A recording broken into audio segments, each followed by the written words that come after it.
Večer uživa, vsebine in dogodki, ki navdihujejo.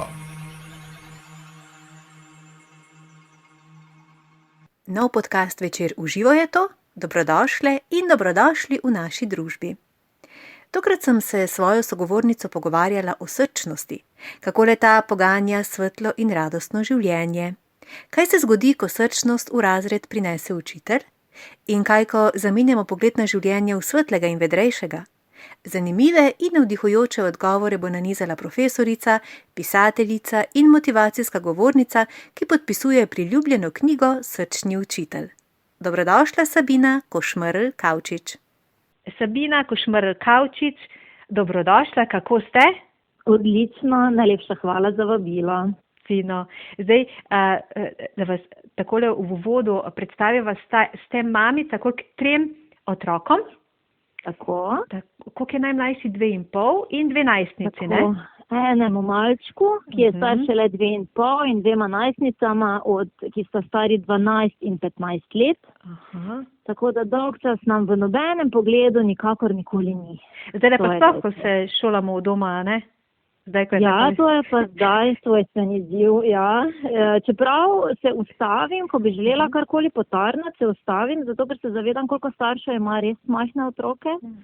V smislu šolarjev prvega starostnega obdobja, koliko je šele tam izzivov in kar utihnem in prekinem, ker moji veste so natok veliki, da so zelo samostojni, tudi okrog tehnologije se znajdeta. Pa tudi nekako ste navajeni, da poskušata res zadeve rešiti sami in da prihranita. Mi imamo taki dogovor. Oni dve pripravita vprašanje kot, da bi šli, ne vem, k nekomu, ki ima računa za vprašanja. Aha. Zelo izčiščeno, preidi k bistvu, zastavi vprašanje in zadevo rešimo. Zato, ker veste, da jaz zdaj tudi delamo doma in enostavno zdaj celo pritožbe in cele obrobne zgodbe, to je zdaj trenutno. Smo se navadili, da to spustimo, povej bistvo, postavi jasno vprašanje, da bi še odgovor in pojdi delati naprej. Tako da iz te plati je to šolanje od doma, to je recimo en pozitiven vidik, da to pilimo. Pa da pilimo skupno kuhanje, pa da pilimo neke stvari, ki jih sicer nimamo priložnosti piliti, ne? Ampak sicer pa jaz mislim, da ni enega, ki bi rekel, da bi se raje šolal na tak način kot v šoli. Prepričana sem, da ne. Da vsi raje, se pravi, v šolske klopi, ne? Tako. In otroci in učitelji, zagotovo. Se zdaj morava povedati, vi ste profesorica tudi sicer po izobrazbi. Tako. K temu, kako naj rečem, tej vaši vlogi se bova tudi vrnili. Ste tudi pisateljica oziroma avtorica knjige Srčni učitelj in motivacijska govornica. Lahko tako rečeva, ne? Hvala, to pa je nov naziv. Ja. Najlepša hvala. Pa ni, nam se zdi, mislim, tudi koliko beremo tele vaše zapise na Facebooku, vaše razmišljanja poslušamo. Zdaj, predno vas bomo, dajmo tudi v vlogi avtorice knjige Srčni učitelj. Najprej, da vas predstavimo. To je en tak lep naslov, tudi naslovnica je taka krasna, bom rekla, navdihujoča, Sabina tudi. Pa me zanima, Sabina, vi ste profesorica, nekaj časa ste predavali tudi, v bistvu ste tudi to vlogo živeli, ne? In potem je nastala knjiga Srčni učitelj, pa me zanima, Sabina, zakaj, oziroma kdo je srčni učitelj in verjetno vi ste, ne? Ja, to zdaj, jaz bi rekla, da sem. Zato, ker jaz srčnega učitelja ne pojmujem kot neko popolno bitje, ki se nikoli ne zmoti in ima absolutno vse prav, tako da lahko si mirno rečem, da sem. Za mene je srčni učitelj vsak, ki res poučuje iz srca, ki si upa dati v stiku z mladimi tisto neko fasado dol, masko, snet z obraza, iz srca, stopiti ven iz neke svoje titule, ki prepostavlja med učenci in med njega eno tako razdaljo. To zelo nezavedno naredimo, zelo hitro nekako zaradi diplome in naziva in položaja stopimo tako malo nad učence in potem predavamo tak enega zvišenega položaja in sploh ne znamo biti pristni in ne znamo biti srčni. In to se velikokrat ne zgodi, to se zgodi nezavedno. Jaz recimo, ko sem opazovala svoje sodelavce, imela sem srečo, za katero sem kasneje ugotovila, da je sreča dolgo izgledala kot prekletstvo. Naj razložim, veliko služb sem zamenjala, zato ker enostavno sem vedno dobila, se veste, nadomeščanje, pa bolniška, pa porodniška in tak naprej. Flikanja, ne? In to mi je flikanje. In to mi je leta in leta izgledalo kot neko prekletstvo. Na koncu se pa je pokazalo, da je bilo res blagoslov, zaradi tega, ker sem res imela priložnost poznati veliko različnih učiteljev, veliko različnih staršev, veliko različnih dijakov, učencev, vodstva in tak naprej. In to mi je služilo odlično kot podlaga potem dejansko pri pisanju knjige. In veste, najbolj izgoreli, najbolj tečni, najbolj smotani, zadreni učitelji niso slabi ljudje. To je ena taka, tako zelo radi pokažemo s prstom, ne? Pa rečemo, ja, ta je tečen, pa je zvišen, pa nima pojma, pa.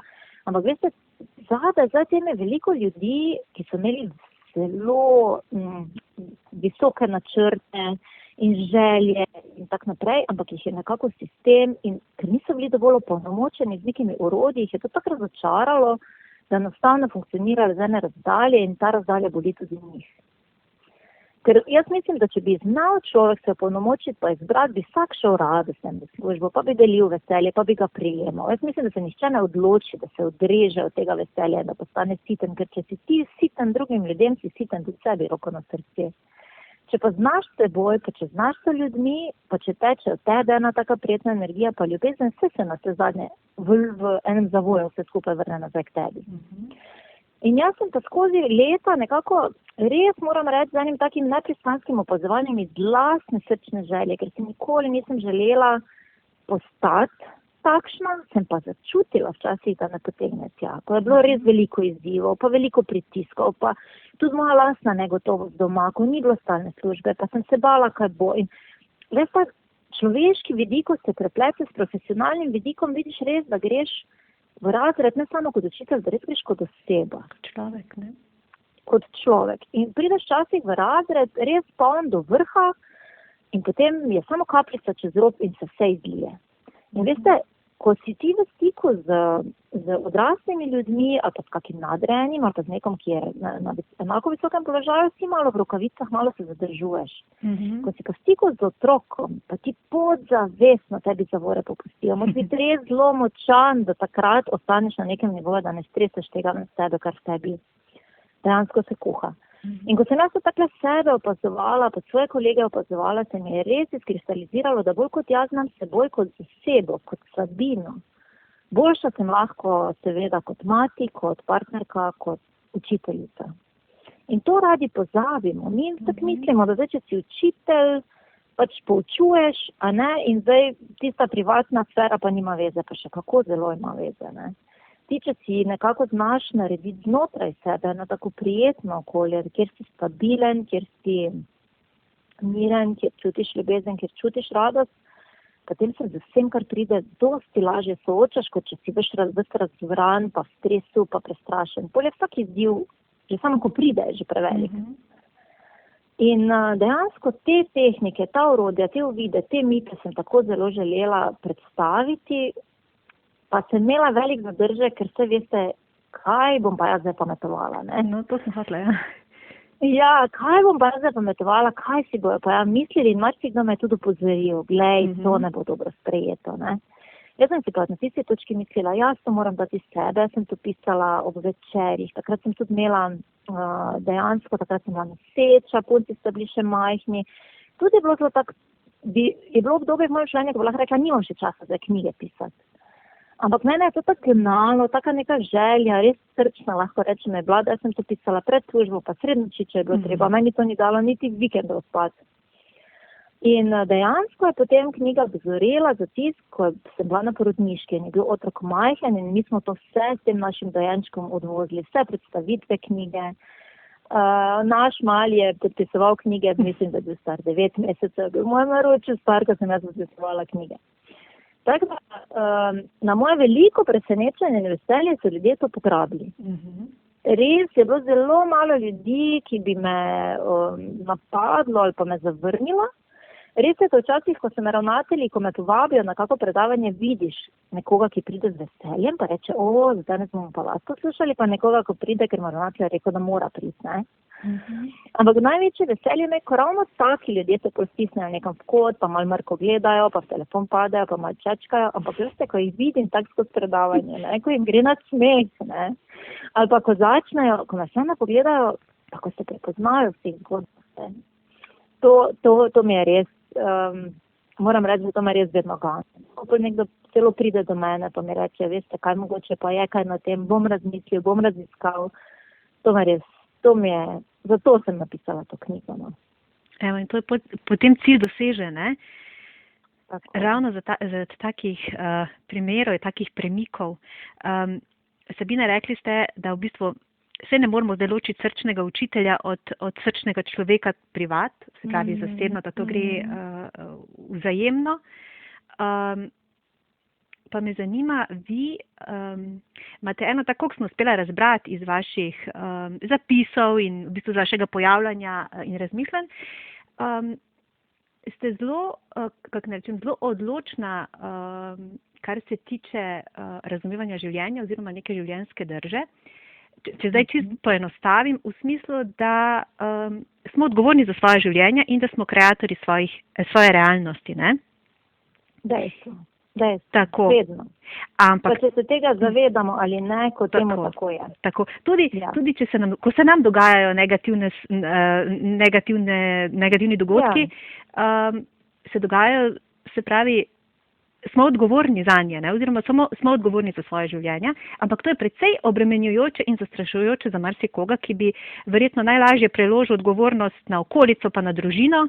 Ne? Seveda. Meni se zdi to tako zelo krivično, ker se nam to tako instinktivno zgodi, ker samo od sebe, ne? Ni se nareč potruditi za to, da ti nekoga drugega kriviš, pa prelagaš odgovornost, to kot da nam je prirojeno. To je instinktivno zdiv. Ampak takoj, ko začnemo to delati, ko začnemo kriviti, prelagati odgovornost, iskati krivce, takoj se odpovemo svoji moči za spremembe. Če ti nekomu drugemu preložiš odgovornost, nekomu drugemu naložiš krivdo, si mogoče v tistem trenutku opereš roke, ampak tudi zgubiš orodje, da bi karkoli lahko spremenil. Če nekdo drug kriv za mojo situacijo, se mora nekdo drug spremeniti, da se bo moja situacija spremenila, se bom jaz lahko boljše počutil. In to je meni tista črta, da se vedno ulovim, ko hočem paditi v črte, ker to se nam res zelo hitro zgodi, večkrat na dan, ne? Ampak ko hočem tja paditi, zelo zavestno se ukazujem in se samo spomnim tega, da če bom žrtev, bom nemočna. In če bom preložila zadevo na ramena nekoga drugega, bom enostavno mogla čakati, da se ta nekdo drug spremeni, da bom potem jaz lahko dobro. Jaz pa na to nisem pripravljena pristati, ker jaz mojega življenja, dragocenega življenja nikakor ne nameravam položiti nekomu drugemu v roke. Ker na vse zadnje, tudi če pogledamo, jaz sama sem šla, jaz včasih rečem, da me je življenje nagradilo, da me je zelo hitro preizkusilo in izkalilo, zato ker sem doživela najhujše svoje strahove, kot je bilo ostati brez doma, ostati sama z otrokoma, biti brez službe, ne imeti garantiranega dohodka, to so bili moji največji strahovi. In sem jih doživela in sem jih preživela in sem na ta način dejansko izgubila strah pred njimi. Ne živim v iluziji, da bi bilo nemogoče se kaj takega ponoviti, ampak jaz zdaj vem, da tudi če jaz bom preživela. Se ne bo lahko, ne bo lepo, ampak bo šlo.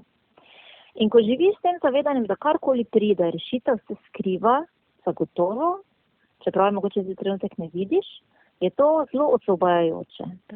Če pa živiš v prepričanju, da ni rešitve in da nekdo drug mora nekaj narediti, da bo s teboj lažje, takrat si pa zelo ujet v tej vlogi žrtve in ti je zelo težko. Tako da jaz mislim, da je to velik korak, ko človek se znotraj težavne situacije zna vprašati, kaj je tukaj znotraj tega dobro, pa jaz tega zdaj še ne vidim. Ali pa da se zna vprašati, kako bi lahko jaz naredil, da bi bilo zdaj v tej situaciji najviše dobro vseh vpletenih. Ta vprašanja nas zelo odpirajo. Ko gremo mi v zaključke, vse je negotovo, vse je nemogoče, grozno je. Potem dejansko se zapiramo pred možnostmi, ki obstajajo, ampak do njih nimamo dostopa. Ko pa uporabljamo taka vprašanja, ki odpirajo, pa nekako v nas priteka tista zavest, da bomo zmogli, mir priteka, ne? In pravzaprav to je vse, kar ti sem trenutko potrebujemo. Mi rabimo eno sprostitev, eno olajšanje, da se odpremo rešitvam, ki se na to lahko pokažejo. Dokler smo pa mi zaprti, prestrašeni, tesnobni, so pa, jaz si včasih to predstavljam, so pa rešitve na dosegu roke, pa imajo trdno zaprta vrata, pa ne morem do njih. Tako da v neki vsaki težki situaciji, ne vem, zdaj sem se spomnila trenutka, ko sem vedela, da imam do plače še par evrov, pa še nekaj dni bilo do plače, pa sem sama živela z 2 otrokoma v enem obdobju v svojem življenju. In se spomnim, kakva groza je bila meni tisti večer, ko sem sedela v kuhinji, pa sem razmišljala, pa kako se meni to zgodilo, poglej, pa odlična celo življenje, pa pridna, pa marljiva, pa vsak 6 me je pohvalil, pa se mi je vsem zgodilo, da nimam garantirane službe, da živim v najemu, da dejansko sem čisto na koncu z nekim denarjem, ne. In to je bil res tak težek večer za mene, ampak v tistem trenutku sem se odločila, pa kaj zdaj? Pa to je pač zdaj eno obdobje v mojem življenju. Pa to bo minilo, to bomo rešili, pač, ne? In včasih, ko to prepovedujem, moj deklici reče, mam, mi se tega sploh ne spomnimo, mi se sploh ne zavedamo, da nam je bilo kdaj tako težko. Ker je to bil moj pogled in naredil celo spremembo. Če bi se jaz takrat predala temu, pa bi javkala vsem naokrog, pa kako je meni težko, pa kakve krivice, pa kaj se mi je zgodilo, jaz mislim, da bi si enostavno skreirala pot navzdol, vedno večje žrtev, vedno bolj Boga. Ker sem pa takrat rekla, pa pač dobro, okej, se zgodi, zdaj sem tu, kjer sem, kaj lahko jaz to naredim? In je naenkrat moje življenje postalo dogodivščina. Pa me smo si skreirale, ravno takrat sredi najhujšega smo si naredile pa prijeten popoldan, pa iz malega smo si naredile zelo prijetne občutke, pa sem cenila, smo skupaj, pa da smo zdrave, pa da, a veste. In se potem odpre druga pot in naslednja in je prišla ena priložnost in tak naprej. In jaz sem res prepričana, da s tem, kako mi vodimo sami sebe, si odklepamo priložnosti, ki nam prihajajo naproti. Resnično. In da so to te naše majhne mikroizbire, ne gre za 3 velike priložnosti, ki jih ti v življenju zelo dobro narediš in potem imaš krasno življenje. Gre za vsakodnevne majhne odločitve. Zdaj sem razkorjen, kaj bom naredil v zvezi s tem, ali bom zdaj besen, pa bom bičal po sebi, pa po vseh ostalih, pa bom poniževalen, agresiven, ali se bom malo sedel s temi občutki dol, bom pridihal, pogledal, kaj pod njimi, ozavestil, celil. To so te odločitve. Ne? In potem korak po korak te življenje vodi in življenje, jaz mislim, da nam servira, tako ste prej rekli, in mislim, življenje nam servira vse, kar je možno. In ko nehamo soditi, kar dobimo na poti in enostavno sprejemamo, se z vsem, kar pride na pot, tudi zmoremo soočiti. Ampak nekako smo zmotno prepričani, da če bomo sprejeli, kar je prišlo na pot, kot da bomo to potrdili in bo to dobilo še večjo moč in da je rešitev, da mi to odrinjamo in odklanjamo in se s tem borimo. Pa ravno nasprotno. Takrat, ko ti to spremeš, ko s tem sedeš, ko ti to raziščeš, ko ti nek notranji odpor do tega zgubiš, potem pa si lahko rečeš, ok, kaj pa zdaj? Pa pa zdaj gremo ven iz tega. No, to. Ja. Ravno tule, Sabina, tule bi še sam malo zadržala, da se tukaj pojasni, ne, ljudem, poslušalcem našim. Se pravi, pojavi se nek izziv, nam ne ljuba situacija, tako je pri vas bila res krajna tale finančni problem. Eno je potlačiti dejstvo, drugo je ga presešti. To je velika razlika, ne? In res tako ste rekli, ljudje mogoče zmotno to razumejo kot neke vrste udajo, da klonejo, ali pa da potem potlačijo. Ne? S tem, ko potlačimo, to ni rešitev, ne? Ne. Treba je preseči in v tem je razlika. Lahko malo to pojasnimo. Velika razlika, zelo velika razlika. Tudi ni rešitev, da damo obliž preko, ali pa malo šminke preko, ali pa malo zlaganega nasmeška, ali pa neko. Ni rešitev, ne. To je kratko trajna, lahko je navidezna, ampak dejansko to zadeve v resnici ne reši. Razlika je med predati se kot udaja, pa med predati se življenju. Ne? Ko se ti včasih nas življenje tako se zmelje zato, da končno se nehamo že boriti. Da končno rečemo, pa dobro, ok, dvignem roke, naj bo kar bo. In potem kar naenkrat vidiš, da ni konec, ampak da si skozi gozjo prišel na drugi strani v svetlobo ven. Yeah. Mi zelo naše tesnobne občutke odrivamo, ne? Pa nočemo se soočati, pa nas je strah, pa nekako pridemo do roba nelagodja, pa pobegnemo nazaj, pa ne upamo skozi. Rešitev je pa vedno samo skozi. Da mi dejansko, mislim, ljudje smo tak, včasih trda bitja, ne? Ko bi le upali že prej to našo borbeno sekiro vreč v koruzo, pa reči, pa dobro, bo kar bo, ne? Pa spustiti te barijere, pa ta odpor, pa pogledati stvari bolj tak z distanco, brez nekih notranjega strahu. Ampak te barijere se dvignejo instantno zaradi našega strahu. Te ljudje dejansko ali delujemo iz ljubezni, ali delujemo iz strahu. In strah vedno je prva reakcija, ali pa zelo dostikrat je prva reakcija strah. In zdaj pa iti preko tega, znati s tem, ne, dejansko si dovoliti, da ti je težko iti pogledati, zakaj ti je težko, kaj je pod tem, kaj se meni zbuja, kaj mene spodaj nekje žuli. Ne? Mislim tudi zdaj ta kriza, če pogledamo, kaj se nam zdiguje, kakšni strahovi se nas iztevajo. Recimo povprečen državljan se sekira, kaj bo službo, kaj bo s gospodarstvom, kaj bo s prihodnostjo. S tem pa naj še zdaj mirno poučuje svojega otroka, naj bo v življenju radosten. Po mojem bi mi kdo v fotno stisnil, zdaj če bi mu rekla, da naj bo sredi tega srečen in zadovoljen. Ne?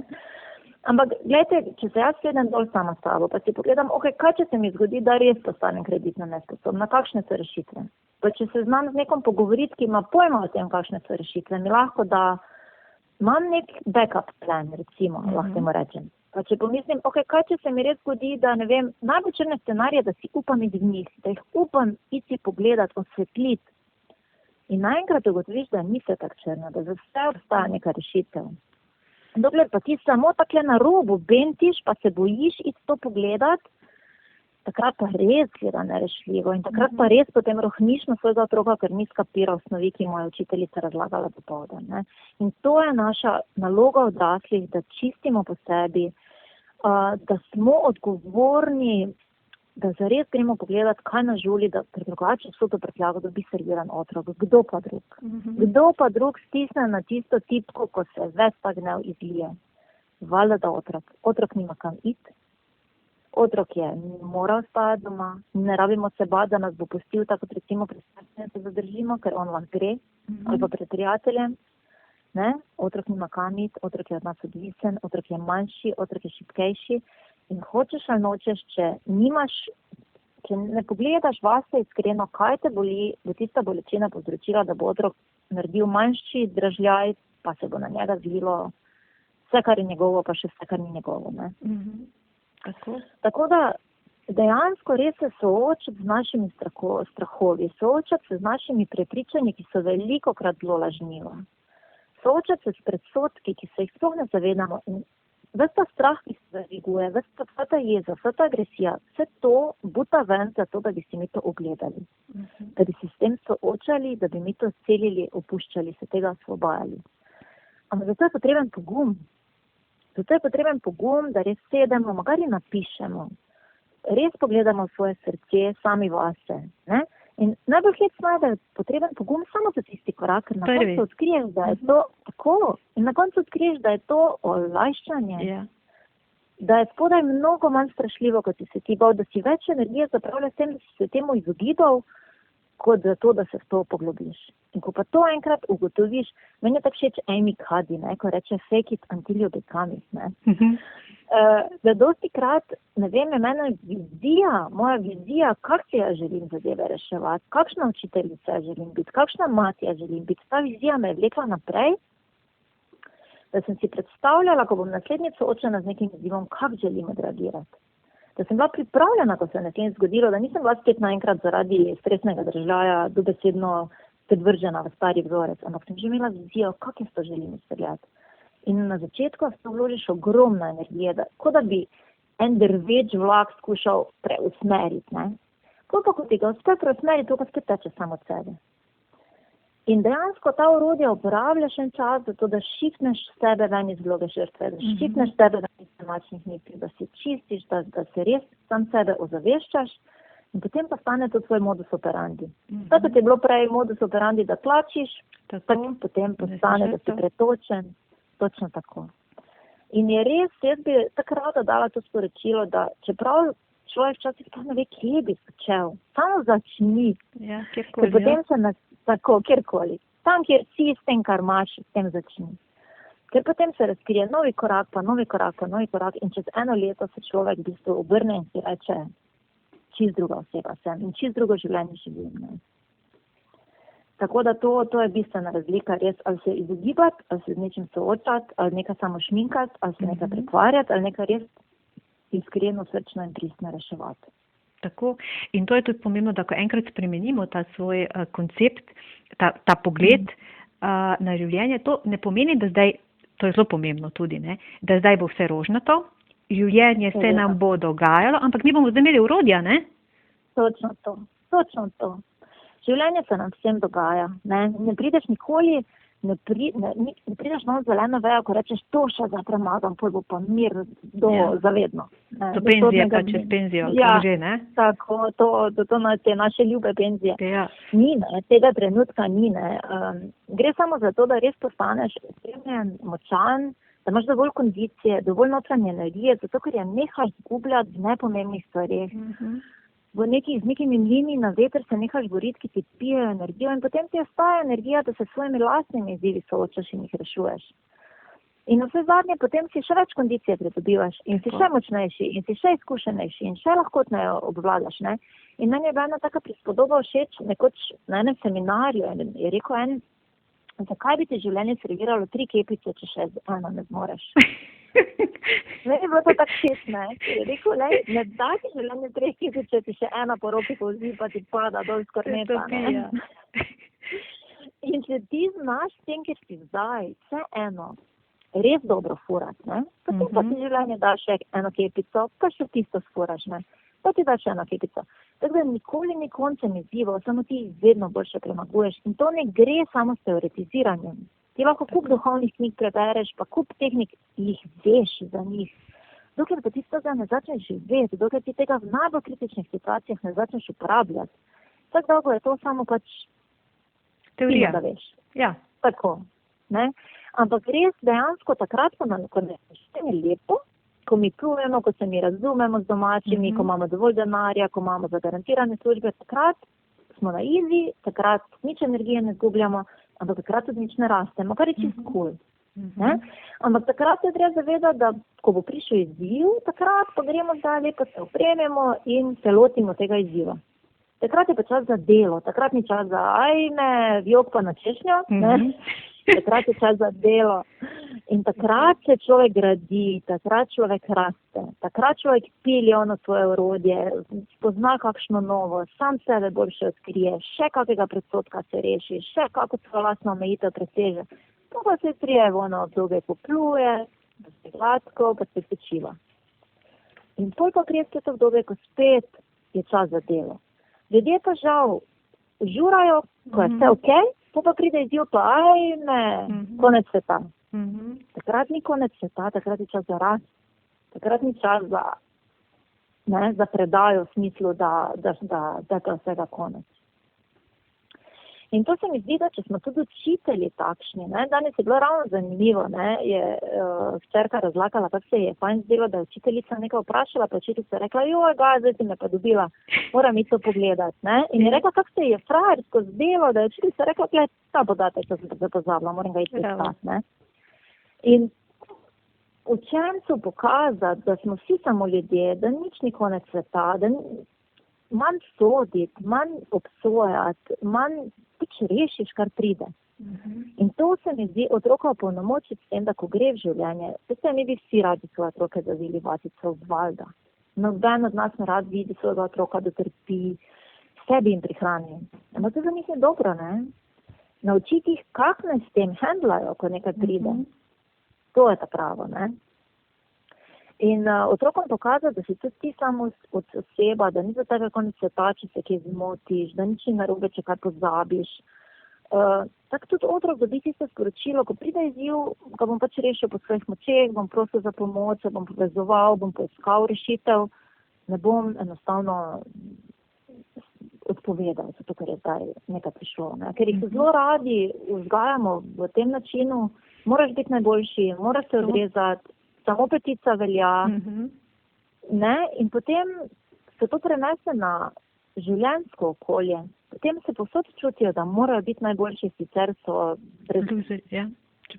In se krepi ta tekmovalnost in naenkrat človek živi samo za tisti cilj, se prehaja do tistega cilja, pozabi, da bi se po poti lahko navsino. Jaz sploh ne vem, kdo nas je naučil to, da moramo po poti trpeti, pojma nimam, ki smo kupili to prepričanje. Ja, to so ta naše generacije prepričanja, pa kar močna, ja. Ja, in potem moraš trpeti do tistega cilja, potem si tam lahko dovoliš malo veselja, pa še to ne preveč, ker zdaj že moraš imeti naslednji cilj in potem trpiš do naslednjega cilja, ne? In samo delo in hitro in čim hitreje in čim več in čim boljše za koga. Za koga. Zato, da lahko pri penziji rečeš, ne vem kaj. Ne? Kaj pa tista pot je pa 3/4 našega življenja? Tista pot je najpomembnejša, da človek zna osmisliti. Danes sem poslušala tu malo za vse zgoraj, na pisarni zdaj, ne? Nasproti.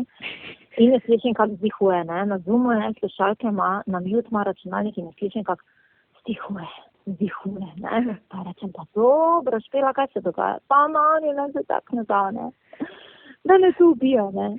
In veste, osmisliti jim takrat, spomniti, zakaj to delajo, da to ni samo sebi, zakaj se bo to obrestovalo, da je to pomembno.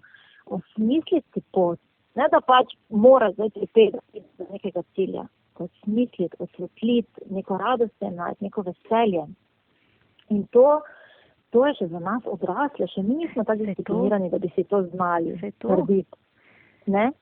In dejansko, ko pa znamo to sebi narediti, znamo to otrokom narediti, ko nas potrebujejo in to tudi preskojimo. Da ko se jim zdi nekaj težko, kako na to pogledam drugače.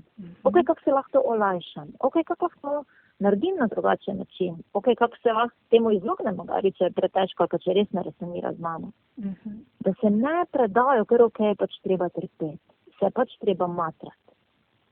Ni se treba matrati, ne? Tudi kdaj, ko nam je naporno, če pogledamo z druge plati, pa če si to osmislimo, je sicer naenkrat postane izziv, pa ti naenkrat to daje energijo, pa naenkrat čutiš, da se s tem hočeš soočiti.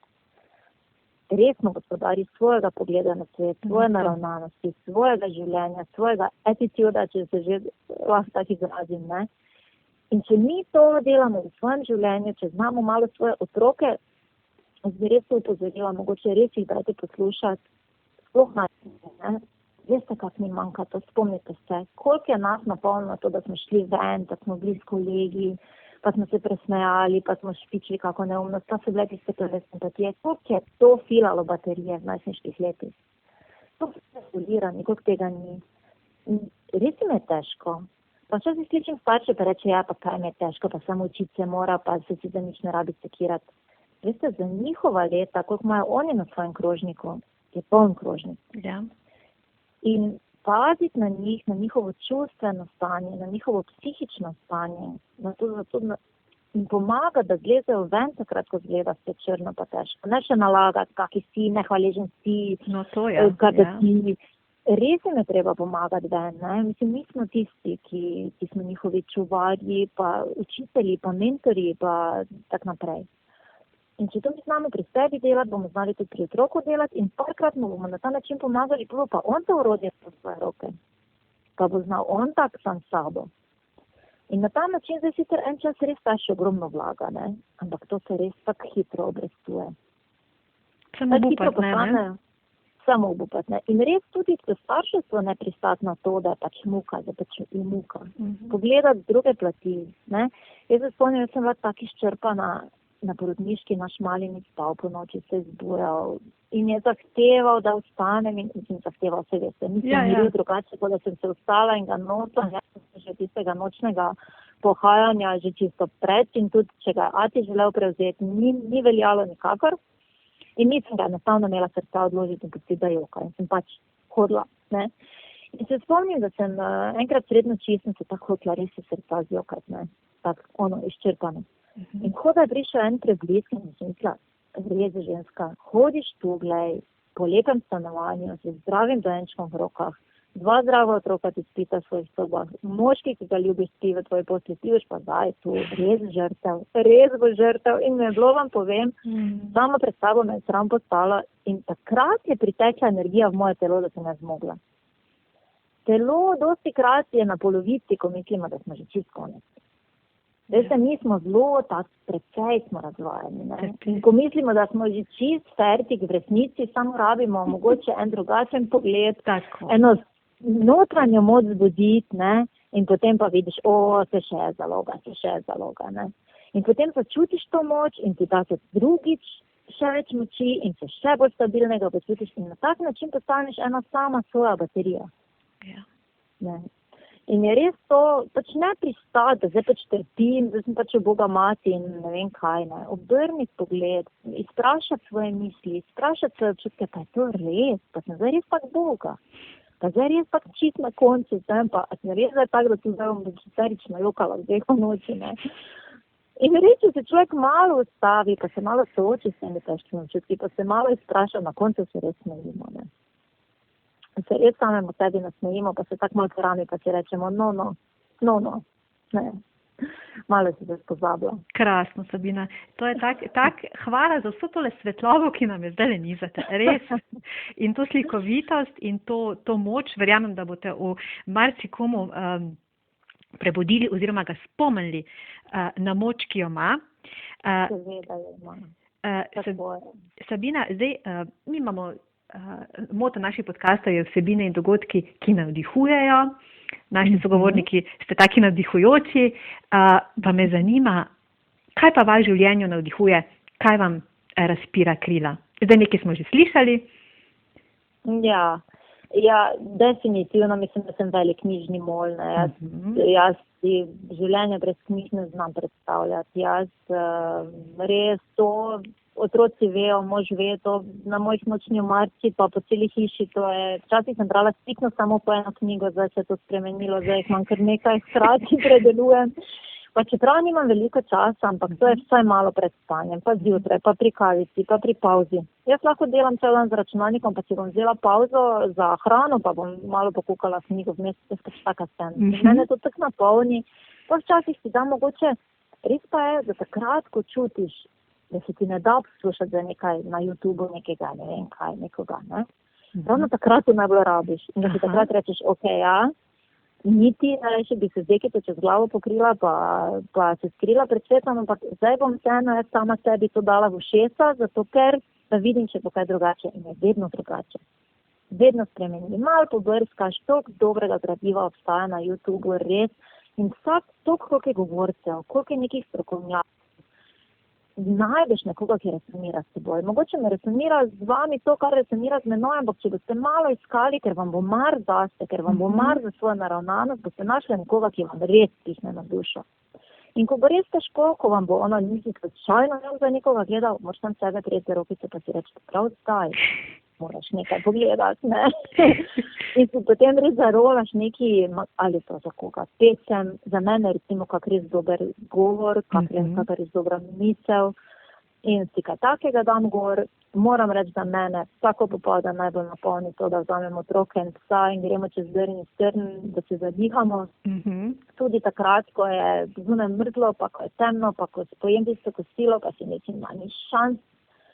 Pol pa mine v 10 minut globlje zadiham, pa gotovim, da ravno tisti dan, ko sem se mogla prisiliti, da sem dala gor gumiškorne, da sem šla čez to travo, ne, ravno takrat sem to najbolj potrebovala. Ne. In tako znamo sami sebe malo spodbuditi, ne, če kar samo iti, pa mi ni, pa dobro, pa kaj rabiš, ne, kaj bi zdaj delal, ampak kaj ti bo res naredilo spremembo, ne. In potem pridem s polnimi baterijami nazaj in sem ful srečna, da sem šla, ne.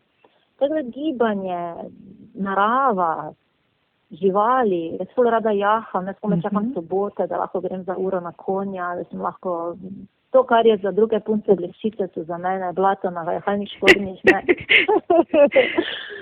Različni smo, ne, ampak zagotovo, če se le potrudimo, najdemo nekaj, kar nas polni. Pa mogoče nas v obdobju polni nekaj, pa v drugem obdobju nekaj drugega. Ampak važno je, da to vztrajno iščemo. Da ne pristanemo na prazne baterije, pač prazne baterije, ne. Ja, okej, kaj pa bi jih napolnilo, ne. In da se potem človek vseeno z nekim entuzijazmom nateva življenje, ne tako minus z rdečo baterico, ne. To ni življenje, to je tako bolj životarjenje, ne. Tako, to je zelo dobra prispodoba oziroma poimenovanje. Tako da res prevzeti to, samo čakati na nekoga, da bo prišel in nam izboljšal počutje, pa pač večino časa čakamo in se klicamo. Ne. Če pa postanemo mi tisti, a včasih je tudi, jaz se tudi spomnim, včasih sem šla malo utrujena zjutraj v šolo, pa sem videla kakega dijaka, ki je bil na tleh. Sem stopila do njega, njemu pomagala in to, ko je se njemu razjasnil obraz, se meni je razjasnil obraz. Včasih tudi to, da ko si ti na tleh, misliš, komu lahko pomagaš. Včasih tudi to takrat tebi pomaga, ne? Ko ti nekomu nekaj polepšaš, nekaj malega pomagaš, tudi tebi ta pretok energije spet dvigne počutje. Samo upati, ne se predati. Prižgeš lučko in potem osvetliš okolico, ne? In potem ta okolica osvetli tebe nazaj in je win-win. Vzajemno. Ja. Sabina Košmerl-Kavčič, najlepša hvala za navdihujoč, zelo lep pogovor. Najlepša hvala vam, vse dobro in vse lepo in tako rečemo Štajerci, ni predaje. Več informacij o podcastih in dogodkih Večer v živo najdete na 3x2.večer.com/vživo in na Facebook strani Večer v živo. Tudi tokrat sem bila z vami Maja Furman, srčno in srečno, do kmalu.